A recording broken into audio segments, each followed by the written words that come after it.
Rabbi Meir Balanes, il y a marqué dans la Gemara que Betorato shel Rabbi Meir Balanes, vous savez qu'il écrivait des Sefer Torah, on a dit. Il y a marqué que Kadosh Baruch Hu, il a créé à l'homme des kétonettes or, des habits de peau. Or avec un aïn. Aïn va vresh, or de peau. Ok? La Gemara a dit que c'était de la peau de lapin qui réchauffe, etc. Il y a plein d'explications. Le Midrash Rabbah, il dit, dans la Sefer Torah de Rabbi Meir Balanes, il y a marqué, Hachem, il leur a fait kétonettes or, des habits de lumière. Aleph aïn resh. Des habits de lumière. En tous les cas, pour parler de ça, du sujet, pourquoi on fait Boré Morèche sur l'ongle avec la main droite? On met le doigt comme ça, on ferme, et on voit les ongles de la main droite sur la flamme, parce que justement, avant la faute, Adam Arishon était tout en ongles, et après, il reste que ça. Okay, c'est pour ça qu'une femme, elle ne doit pas marcher sur des ongles qui ont été coupés, une femme enceinte, etc. Elle ne doit pas marcher sur des ongles qui ont été coupés. Les ongles coupés, on doit les jeter tout de suite aux toilettes, tirer la chasse. C'est très dangereux qu'une femme enceinte marche sur des ongles qui ont été coupés. Voilà. Et ça, c'est une des phrases de Rabbi Meir. Rabbi Meir, pour lui, Akadosh Baruch Hu, il a fait l'homme des tenues de lumière. C'est-à-dire que un homme, il y a des attentes d'Akadosh Baruch Hu que se conduisent avec une très très grande kedusha. Voilà. Rabbi Meir Balanes est enterré debout.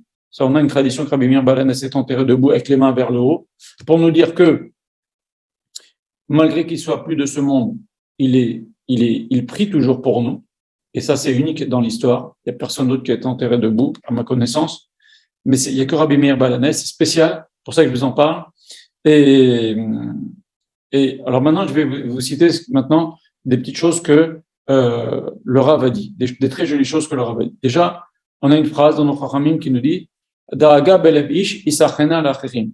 Si tu as un problème, tu as quelque chose qui te préoccupe dans ton cœur, raconte-le à quelqu'un d'autre, à d'autres personnes. Or, on avait vu que, comment appeler Rabbi Meir Balanes dans la Mishnah? Acherim. C'est-à-dire que quand tu as un souci, raconte-le à Rabbi Meir. Comment? Eh bien, c'est justement, allume une bougie et prie Hachem, bisrout Rabbi Meir Balanes, sauve-moi, donne la tzedaka, je nishmat Rabbi Meir Balanes, etc. Voilà. Maintenant, pourquoi fait-on appel au mérite de Rabbi Meir Balanes? Pourquoi il y a dans les maisons une coupa à la mémoire de Rabbi Meir Balanes? Pourquoi il n'y a pas sur Rabbi Akiba, qui est le pilier de la Torah Sheba'al Peh? Pourquoi il n'y a pas sur Rabbi Shimon Bar Yochai, qui est celui qui a fait venir la Torah Tassod, les secrets de la Torah? Pourquoi il n'y a pas sur Rabbi Eliezer Ben Orkenos, qui est le maître de Rabbi Akiba ou Hillel?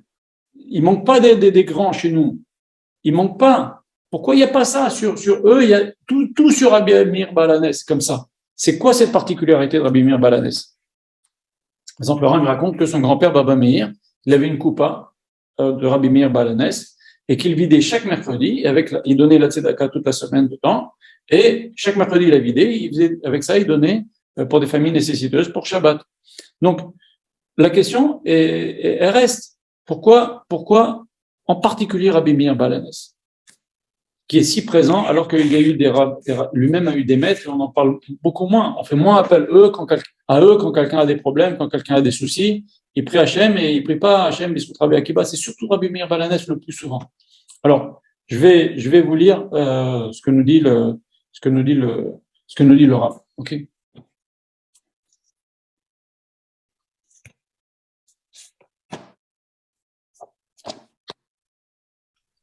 Le Rav nous cite un midrash qui nous dit qu'à la fin du temps, les peuples vont venir dans Akadosh Baruch Hu, ils vont lui dire, maître du monde, toi, il y a marqué dans la Torah que tu ne fais pas de favoritisme, ok?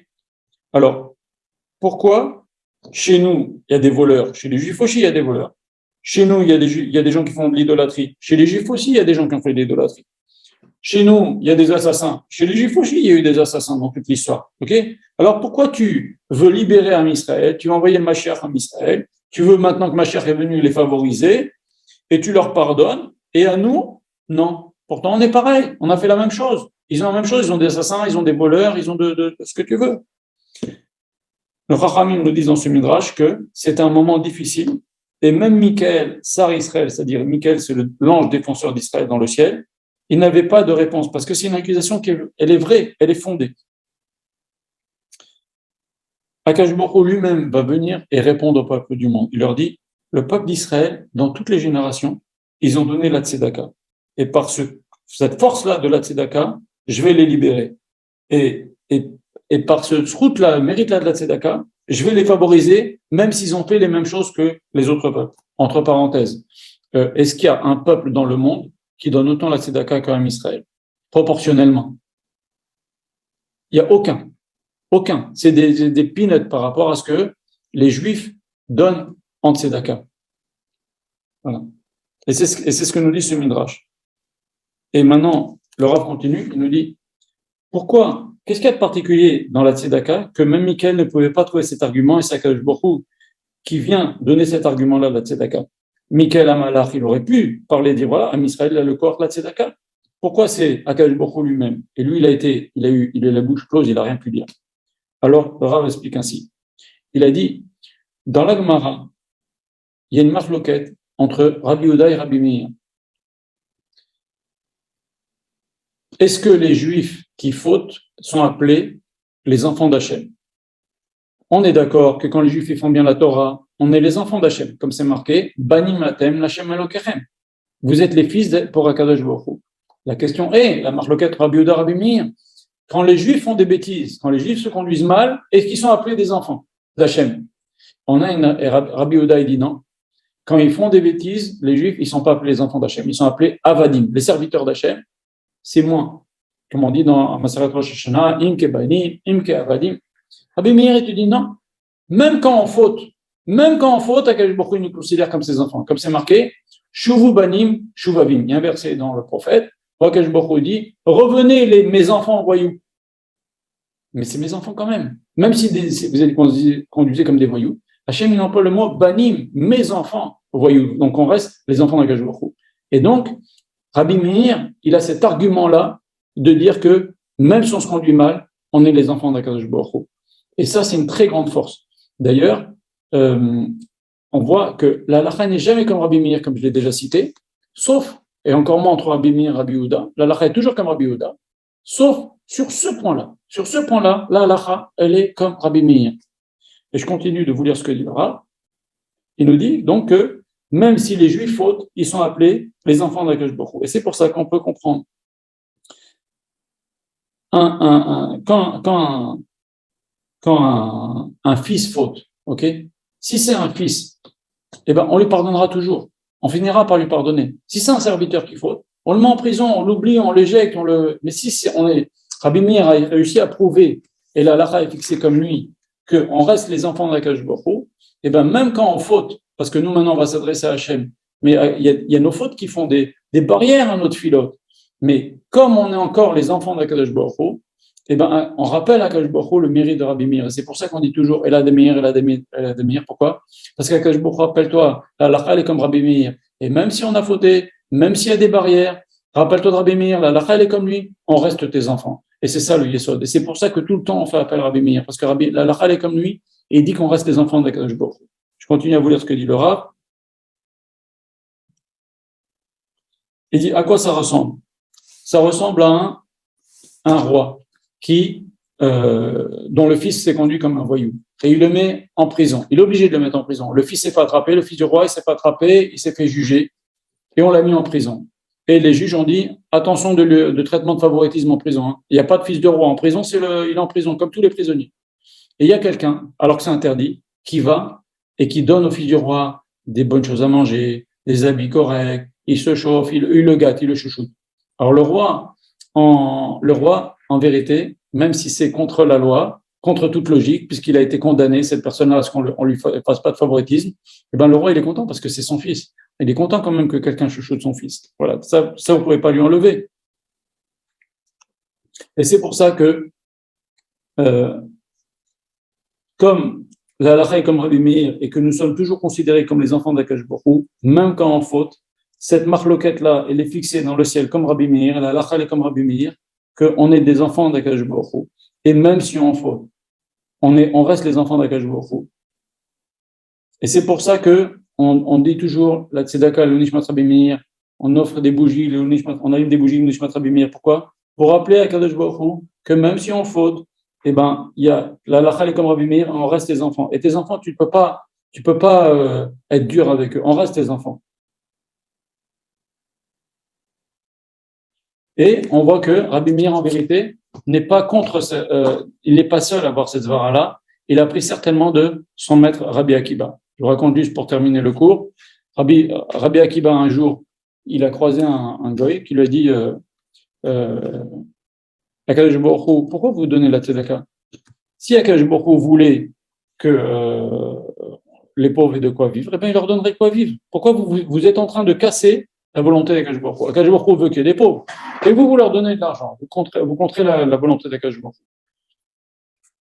Alors, Rabbi Meir, il lui dit, et je te donne une explication. C'est si un roi, il a mis quelqu'un en prison et on l'empêche de le gâter, eh ben, celui qui vient et qui gâte la personne en prison, il sera puni par le roi. Alors, Rabbi Akiba, il lui dit non, sauf si c'est le fils du roi. Si c'est le fils du roi, même si c'est contre la loi, le roi, il sera content. Donc, en fait, peut-être que Rabbi Meir, il a eu cette zvara-là, cette façon de voir-là, de son maître Rabbi Akiba. Donc, ceci pour vous dire, pourquoi on fait tellement appel au mérite de Rabbi Meir Balanès? Parce que justement, la halacha, elle est comme Rabbi Meir Balanès, que on est les enfants d'Akadosh Baruch Hu. Et d'ailleurs, qui a marqué dans Moshe Rabbeinu dit dans un verset, il nous dit que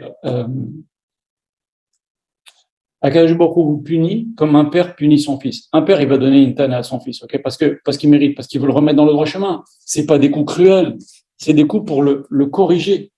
Vous comprenez? Kerachem alenu, rachem albanim, kerachem alenu. Comme un père, le symbole de la pitié, c'est le père vis-à-vis de l'enfant. On pourra en parler, pourquoi pas la mère. En tous les cas, Rabbi Meir Balanès, il a mis que c'est la halacha, et la halacha, elle est comme lui, que même si on faute, on est les enfants d'Akadosh Baruch Hu. Et donc, quand on insiste toujours avec Rabbi Meir, et pourquoi pas Rabbi Akiba, et pourquoi pas Rabbi Tarfon, et pourquoi pas les autres rabbinim, parce que la particularité de Rabbi Meir, c'est que il a réussi à prouver que même si on faute, on reste les enfants d'Akadosh Baruch Hu. Et donc, en citant Rabbi Meir, on rappelle à Akadosh Baruch Hu qu'on est ses enfants et qu'on lui demande d'être clément avec nous. Voilà. Acher, c'est Elisha ben Abouya. Acherim, c'est Rabbi Meir. Ah, d'accord. Et vous vous rendez compte que Rabbi Meir, 200 ans après sa mort, Akadosh Baruch Hu encore ne voulait pas le citer dans le ciel. Il a fallu que quelqu'un dise un gentil mot sur Rabbi Meir. Donc, même un Rabbi Meir mort depuis 200 ans, un homme sur terre, il peut l'aider. Donc, c'est pour ça que notre Rachamim a institué aussi de s'interdire de dire du Lachon Hara même sur les morts. Voilà, c'est ça. Le Lachon Hara, c'est sur les vivants, ok? Mais même sur les morts, on n'a pas le droit de dire, parce que tu ne sais pas ce que ça peut faire. Vous allumez une bougie, vous dites Ela Demir Aneni, Demir Sakadosh Baruch Hu, qui nous éclaire, mais ça ne nous empêche pas de penser que, de dire après à Kadosh Baruch Hu, Bisrout Rabbi Meir, etc., on est des enfants, aide-nous, etc. Voilà. Donc, on ne dit pas Ela de Rabbi Meir. On pourrait le dire. On l'a toujours dit, franchement. Oui, on pourrait le dire après ce que je viens de vous expliquer, parce que oui. on reste les fils d'Akadosh Baruch Hu et on rappelle à Akadosh Baruch Hu qu'on est son fils. Mais quand même, c'est une marloquette. Le Chida il cite les deux et le Rav n'arrête pas de dire que même si on pourrait dire Ela de Rabbi Meir, il conseille de dire Ela de Meir Aneni. Ok? Maintenant, une fois que vous dites Ela de Meir Aneni, vous pouvez dire Akadosh Baruch Hu Bisrout Rabbi Meir, dans ci, dans ça, dans ça. Je rappelle, mais c'est connu déjà, mais on ne dit pas Rabbi Meir, fais-moi ci ou fais-moi ça. On peut pas parler comme ça, ok? Normalement, on dit à Akadosh Baruch Hu, Bisrout le tzaddik qui est enterré ici, exauce-moi. Mais on peut aussi dire à ce tzaddik, va prier Hachem pour moi, s'il te plaît, prends ma défense dans le ciel dans tel et tel et tel problème. Ça aussi, ça s'est vu et ça peut se dire, ok? Donc, mais le mieux en tous les cas, quand on allume une bougie dans la tzedaka, le Nishmat Rabbi Meir Balanès, etc., on dit à Akadosh Baruch Hu par le mérite de Rabbi Meir Balanès. Et donc, quand on dit ça, on rappelle à Akadosh Baruch Hu qu'on est ses fils. Voilà. L'élève de Rabbi Shaya Pinto, donc vous nous éclairez par ses yeux. Donc, je suis aussi l'élève de Rav Israël. Je suis aussi l'élève de Rav Israël, il ne faut pas oublier. Ah ouais, exact. C'est mon maître à qui je dois tout, la vérité. Oui, exact. Et j'encourage toutes les personnes qui regarderont ce cours de lire le livre que j'ai écrit à la mémoire de Rav Israël. Il y a beaucoup à apprendre de ce livre-là. Quel livre? Je ne sais pas au courant. Il s'appelle Rav Israël. Vous tapez sur Amazon, Rav Israël, vous pouvez l'acheter. Ah, d'accord, ok, d'accord, Bezrat. Shavua Tov. Merci beaucoup, merci.